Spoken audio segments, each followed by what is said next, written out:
Hello guys, welcome back to SMA channel. So in this video we are going to see about iterables and iterators. So what is meant by iterables and iterators? So let's see in the video. So first of all, an object is iterable if it supposes iter method.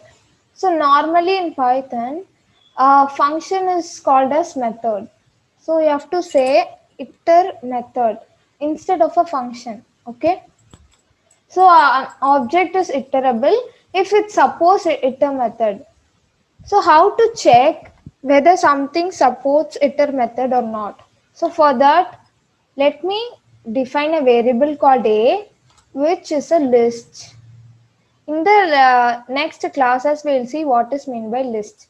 List is like a set of items. I'm having 1, 2, and 3. Square brackets means it's a list.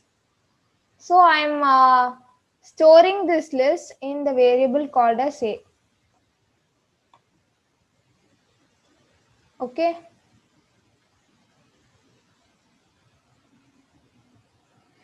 So after storing this, you have to write directories of A. dir means directories, and directories is a method which is used to see the total methods available for the list. So I'm writing directories of A. If you don't know what is this, suppose I know that if it is a square bracket, it's called as list. Suppose you don't know what is meant by list, you can give the name of the variable in which you have stored that list. Suppose A is also a list object. So that way directories of A, if I write and give the run button, I'll get the methods that are inside a list. So you can see add class.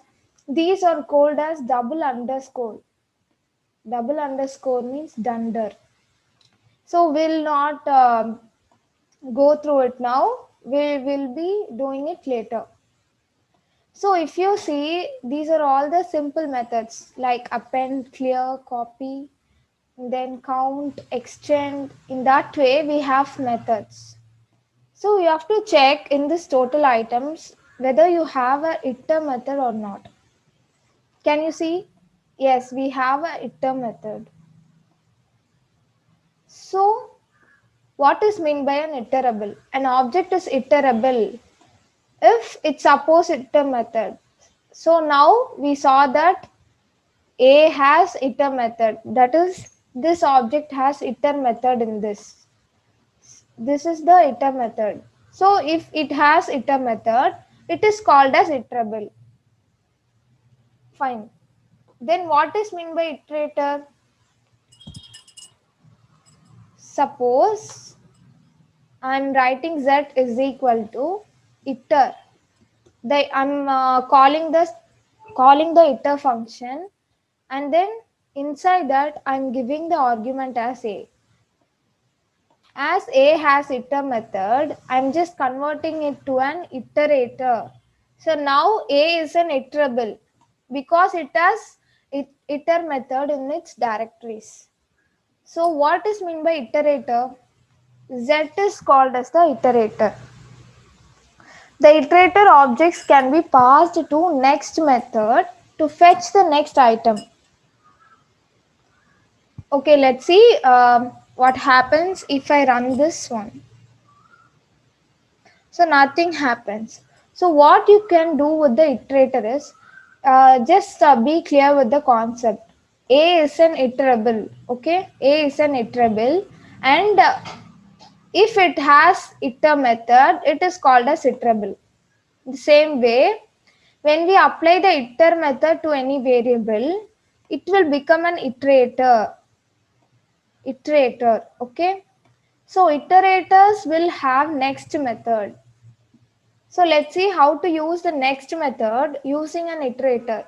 I'm just printing the next of. This is a method of an iterator. As I told you, Z is an iterator. I'm just using next method. Inside that I'm giving is Z. So if I print this, see I've given shift enter. so that this cell will run.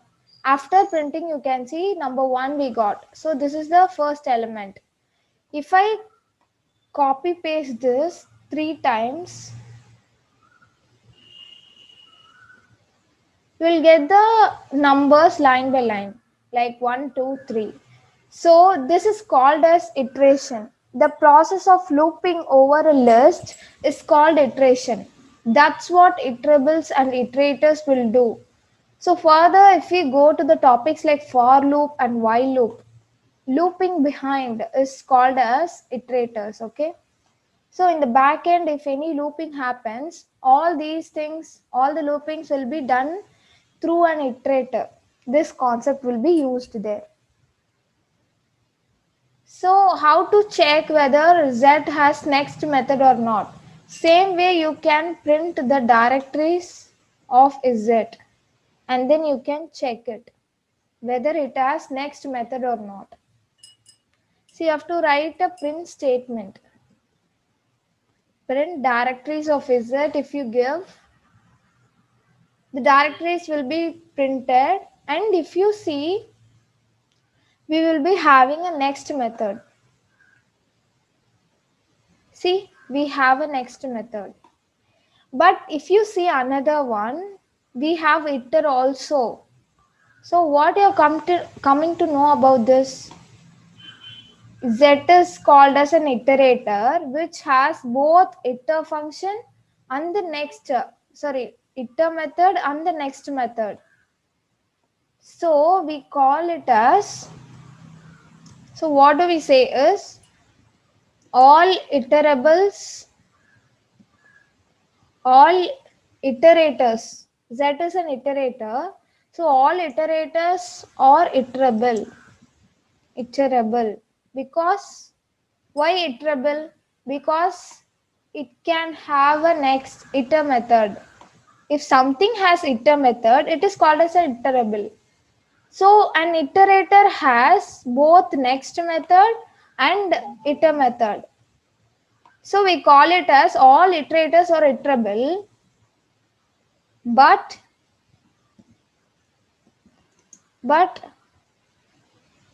not all iterables or iterators. Iterables or iterators. Okay. So all iterators are iterable means iterators have both next and iter method, but not all iterables have the next method. Next is available only in iterator, not in A. Okay. So this is the concept behind iterables and iterators. So if we see in the further videos like in for loop and while loop, you will understand more about iterators, and this next method is working in the back end of each and every loop like for loop, which we will be seeing in the further classes. Thank you for watching the video. Like, share and subscribe SMA channel and support us. Thank you.